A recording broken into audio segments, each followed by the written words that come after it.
Ka kertong MP ke NPP na Shillong Parliamentary Constituency ka kong Amperin Lingdo. Kalong bakam don kam certificate na kinong bala ha social media kiba klam khamat kiba syu keno kantha. Habakran ha gajingalang ha umsaw ka soyong constituency menta ka hanyo tarik rempang arja alpausaw. Ka kong Amperin kalong ba ay bakin yakran kat bagi mon ha social media hendai kan ya halakalinti bat kaong balada kidon jing kide ban mi syakmat ban yater ko ringkat ka kerteng kadur basisha. Kalau ong baro kisngo tenat baha ban kentho yaka Henry kita baro kinang penyok bor nang aibut syushu yaka. Kalau ong baka jing keno yaka NPP baka dek bakum ta kumne kade tang ban yalam bakalai upat ba Henry country shitom ban yoi baka NPP kan mi pli kum ka APHLC ban penyateli yaka jala. Hakan nigasngi ka kong Amperin kale kendu ikinong yalam bah khmat ke NPP jong ka so yong blok Shibenta ban penkre ya ke election MP syaka Lok Sabha na Shillong Parliamentary Constituency ha ke jingdon lang kinong yalam ke NPP bat ya ke jingyalang la penyat uba Rutson Warjri u presiden ke NPP so yong blok. Certificate kapamanga kum kenong yalam ngahap ban batelem syapi kinong tebot jong ke Shillong Parliamentary seat. Hilayoi gagan ke NPP Pidon kata ke choice, pidon kata ke lat panong saya nopat ngin pa ya ke NPP.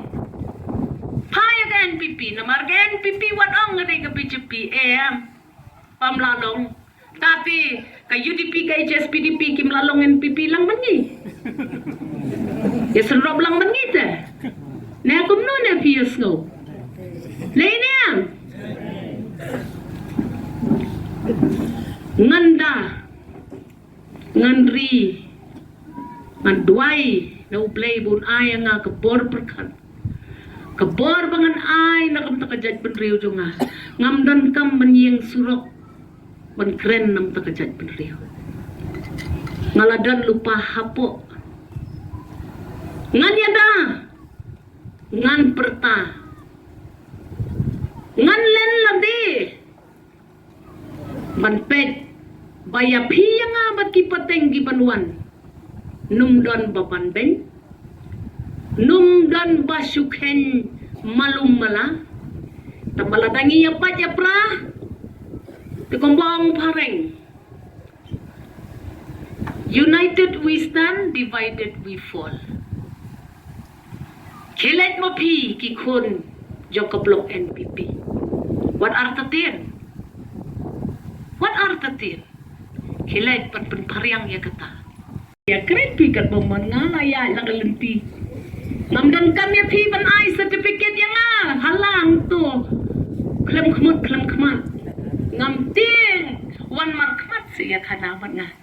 Pi dan problem ban nga. Wan da ke kerteng shisha. Wan hakmat jonga to ya dibit. Pi ya kren ben klem khamat. Balengan perwa. Menu kip jukren ya kakong ampri. Ki keren hite. Pitharay nga salya. Nganang yopor. Nganang yopot. Bat ngoong ikidikirang ba. Kenshwa. Katma social media. Mat ya dep syutu. Tray ya kakam yat sakmat. Ben sapriang ya ka parti NPP. Ngin penklanya gani kanong rimyele. Ngakwa apan yo ya kata ka parti ka panwan mi pli ya ka APHLC. Kom kapor ba ipai la do thia do dem. Kom ukna samla hau sia jar kendai spa nyo ko ar. Ipot iyeng ya ladi ilong MLA baning kom do hakatay ka dorbar thau an lat po assembly. Henration marsendep kata kejingyo jela kejongi pom pra ki parti paro pat ipay layat ng baka jogalenti ka mga yat mga kapati NPP kamte kapati nongwe niyadan lang baro lightly ki jat benriyo ki balaya soy ke soskular ngan ban biang